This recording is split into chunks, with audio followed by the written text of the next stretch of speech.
Hello everybody. This talk is about the PIC, a British camera from the 1950s, shaped like a flying saucer and taking 127 film. It is as much about the research process as the camera and is very much a work in progress, so I shall finish with a request for volunteers to help dig out more information. The PIC is a circular plastic camera for 127. It has a meniscus lens. McEwen's guide says it has a rotary shutter, but it doesn't. It's just a simple back and forth shutter like the one in a Brownie, with two separate releases. One marked S is the instantaneous release, and the one here marked T is actually B. Overall dimensions of 46 by 95 millimeters, and my friend David Gardner has already provided some help. He says, "It's one of my favourites. The PIC is fascinating and perhaps unique, at least for British cameras, because of its shape and because also perhaps of the fact that it has two shutter releases. Amazingly, though not unique amongst these cheap, seemingly short-lived British cameras, there were at least two versions. The difference seems to be the addition of a wire frame to hold the film taut when it is wound on. And if we look at the packaging, the all-round family camera, oh, what a name. The box and instructions tell you most of what you need to know about the camera. Inside you can see the arrangements for holding and winding the film. There's a piece of orange filter gel taped inside the lens to increase contrast and compensate for the higher sensitivity of most modern black and white films.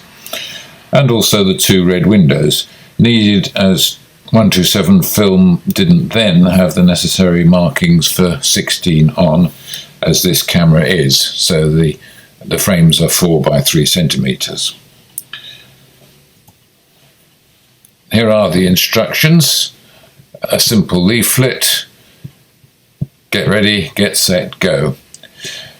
The little one in the bottom left-hand corner is the additional instruction introduced when the second version was launched, the one with the little bent wire, which is the one in the previous image that we saw. Moulded on the back are the words for patents pending and registered design number 870468 and made in England. So what about the patent situation? I searched for camera in British patents for publication date 1949 to 53, excluding large corporate applicants, and was left with 460 results, none of which were relevant.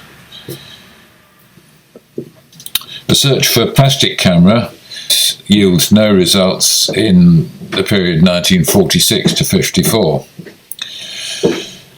So I suggest that there was actually nothing patentable in this camera, and no patent was ever granted.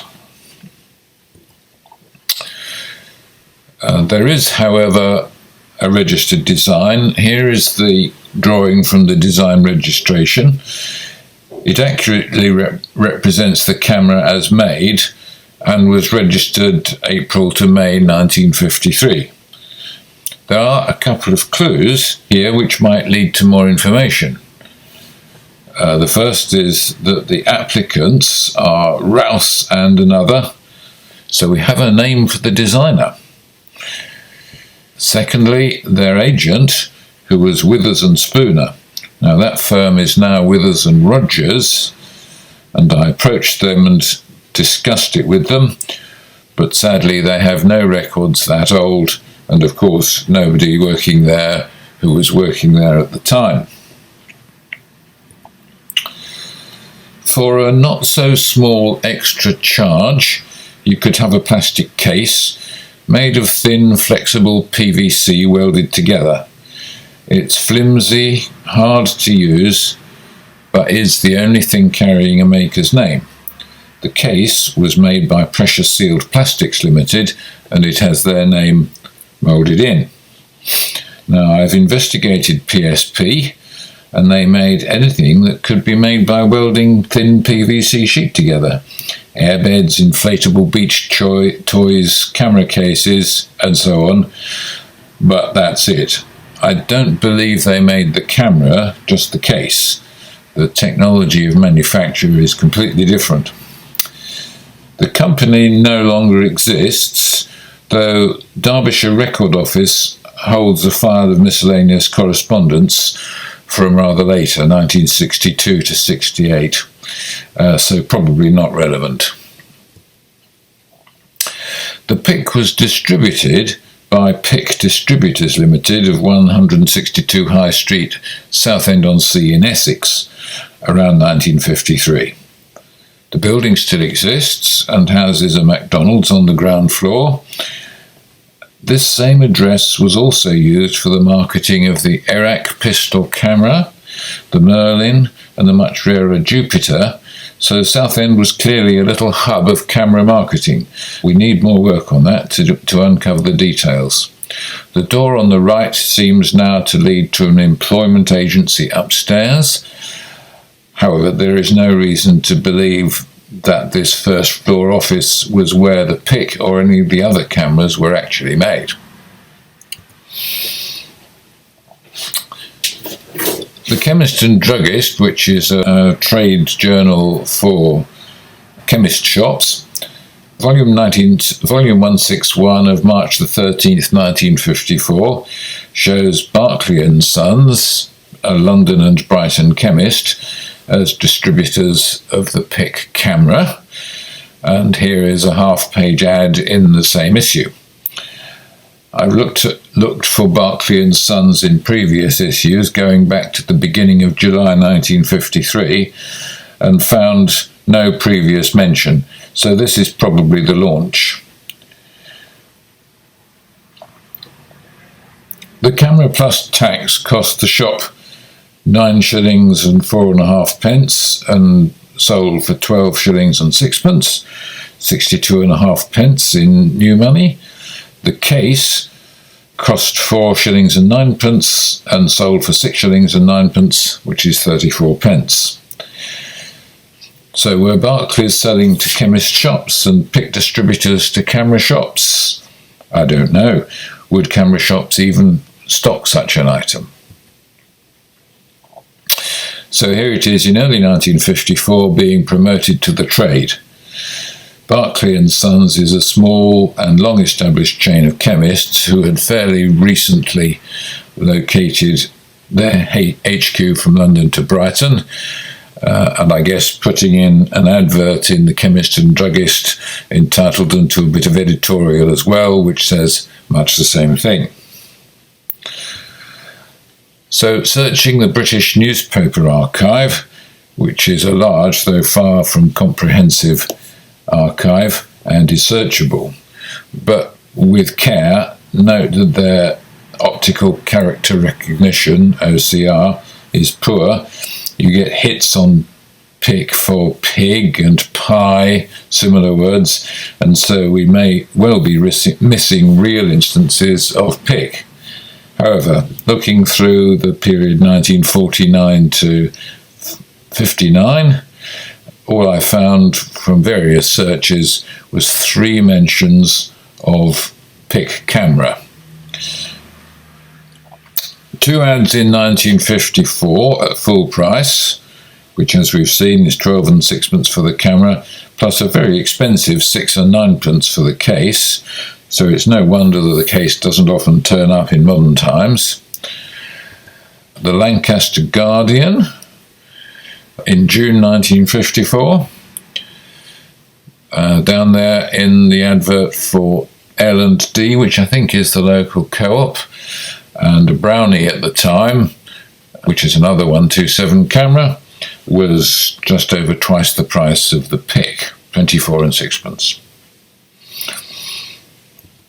By 1956, we find in the Lancashire Evening Post a little advert.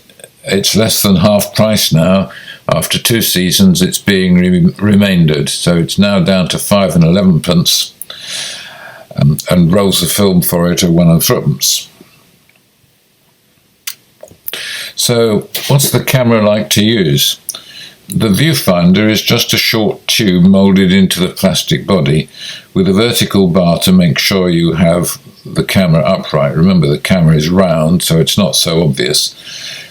It doesn't really show the view, just the general aim. The instructions say the PIC is easy to use.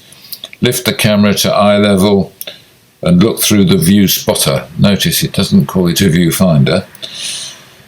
The sight which is fitted to the back part of the casing should be kept upright.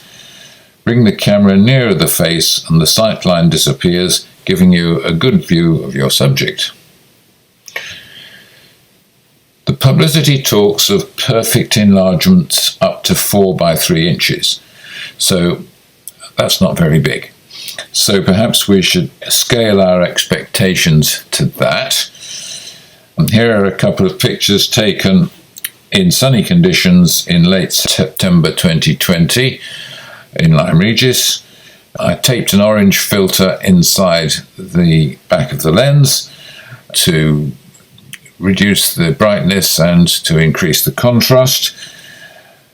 The second photograph shows that the film doesn't always lie flat in the gate. This building is not wobbly like that.